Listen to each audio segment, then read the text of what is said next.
发生什么事情了？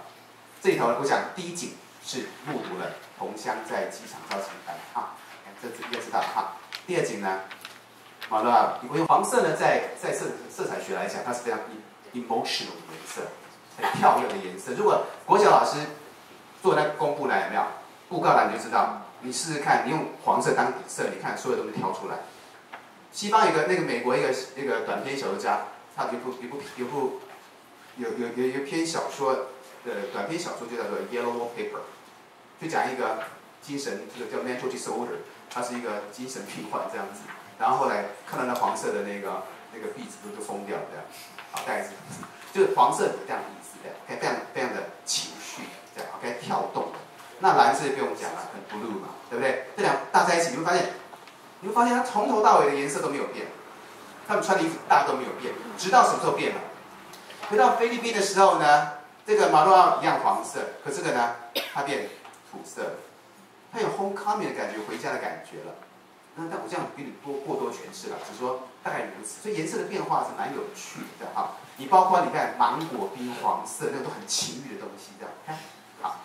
接下来红色的沙发就出现，好，这出现里头，当它是个小小的、非常卑微的一个梦想。这个红色沙发怎么出现的？它怎么出现的？就是夫妻嘛，吵架。你看几场吵架，那吵架很好玩。这个吵架，然后呢跳楼的不像吵架，有没有？然后还有那个谁啊，张孝全那一幕有没有？前面看不太懂，后来看懂了有没有？原来那个外劳是他的小三，这样有没有？算小三吗？也不是，他只是工具而已，这是工具而已，这是用而已嘛，有没有？然后你看看后来他太太进来之后呢，那感情是真冷的，有没有？啊，你看那个第三者，就是他者来看到这一幕，台湾的内部消息呢？你看另外一个，他那个安娜看到的那一幕有没有？遗弃老人，那个老人，假设我是老人，我想说，假设我是老人，看到那一幕有没有？真正照顾我的是这个外劳，我辛苦来创家，我养来创家呢。所以这里头它不同的角度，很多的面向可以来观看这个东西哈。那红色沙发就这两个人眼光看起来似乎是这样。我们看台北的奥迪赛，台北的迷航记哈。那我们来复习一下了哈。好。货车谈不拢，还记不记得为什么谈不拢？钱嘛，对不对？钱，你猜看他到底有没有钱？有。哪一个比较会算？胖还是瘦的？胖的会算，对。公车怎么上不去？当然上不去嘛。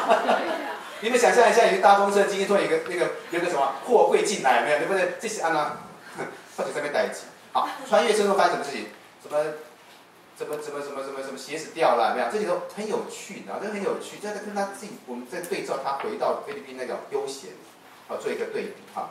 车祸来了，你看那酒醉驾驶里面，像他语言里面有很多充满着偏见，是不是？的偏见。然后呢，男女的警员，他是有点刻意，那男警很无聊的，就是女警员看，就你懂吗？看来看去懂吗？不是只有这个胖叔在看台湾，我们在看那个女警怎么看到男警的，有没有？你发现他很不屑他，对吧？那女警一定是那种就是考试考那个中央机关学校最难考的，最难考，进来之后呢，哇，对自己期望很高，有没有？碰到一个有没有？因为年纪大了40、50，那个就是混进来的，有没有？你懂吗？就是以前警察比较好考嘛，现在不好考了啊。然后呢，就类似点，他还算倒霉，因为一般女警都是内勤，不是外勤，通常是内勤这样。OK， 那你可以发现这里就有很多的面向可以讨论。后来发生就是那个热情的相亲有没有？他可能用那个什么娱乐状话跟他讲啊，他说其实不需要，那很有趣，有没有？很有趣，他一直要去执行那个事情，就是我可以独立完成我的梦想。后来跑去什么资源回收厂。好，你可以发现这里头是从他没有讲说他从那个台北101嘛，什么从小变大变小。好，疯狂的记者，你看跟我一样，他马上讲说印尼劳工，对他的那个印象里头理解里头。随便啦，反正不是泰国就是印尼，这不是简单吗？对吧？不是很简单吗？黑人就非洲来的啊，他的刚果跟莫桑比克有什么差别？都是一样，就是你懂是吧？就是不一样。野狗的追咬，你看这个很有趣。野狗的追咬对比他回去的他说，你在叫，不能吃狗肉有没有？你看完全不一样。回到那边连狗都很和善，都不怕了。回到这里呢，什么都怕。什么都怕。希尔阻隔还应该很清楚，对不对？希尔阻，但后面你为什么觉得会非常的模糊或者交代不清楚？事实上，他用一种比较超写实的东西来去呈现那种，就是说，其实他的梦想就在这里，他的梦想已经搁浅了，就在基隆河搁浅。那是个基隆河，怎么你想很好笑？他们应该起码在工业区，不会在基隆河那边吧？走错了吧？找基隆来，那这个你就对他多了很多的怜悯。OK， 有一幕我觉得很好，就是他叫他坐下来，然后他从水中有没有爬起来？那个你看到这样子看他有没有 close up 的时候，你看那个瘦瘦的那个黄色那个帅哥呢，那个表情他突然整个都拧开了，好，那张力就出来了。他突然发现，其实我们要用什么态度来面对目前的困境呢？这样子，所以呢，最后讲说你骗人，他说我都知道啦，我都骗你的，有没有？原来他们在编织一个大家都知道的谎言，这样子，每个都清楚，我来台湾就赚钱而已。我只不过是一个小小的梦想而已，这样子。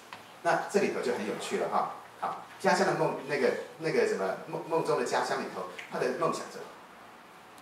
还记得吗？我们租一个大仓库干嘛？卖家具，要几个沙发就有几个沙发，连什么衣柜都有，有没有？那这里头，可是我总觉得有一点沧桑。最后那天一开始的时候是来到台湾，跟着一群人来，然后最后结束的时候是什么？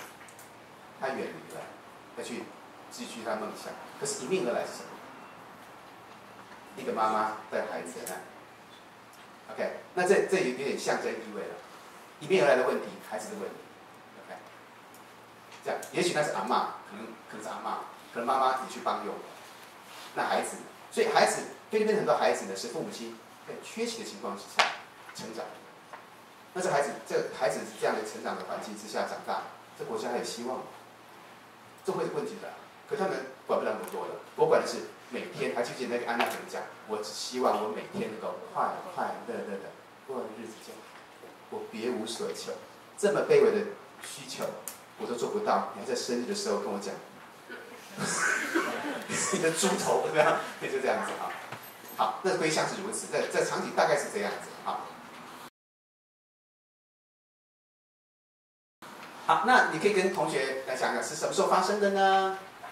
好像是在礼拜六晚上开始了啊，然后礼拜天才是一个重头戏，一天下来，然后隔天大概就已经不行，就知道已经你想想看这里头，当你可以处理说，哎，很像以那个胖子来说呢，胖的那个蓝色忧郁的那个演员来说，他可能觉得他不会迟到，可最后还是放弃，这个就很有趣了啊。哪里发生的，那就可以做整理哈。哎，除了我们元素里头还有哪些东西特别有趣啊？沙发啦，什么东西啦，有没有？可以请同学再写下去一下。除了刚刚谈的还没有漏掉。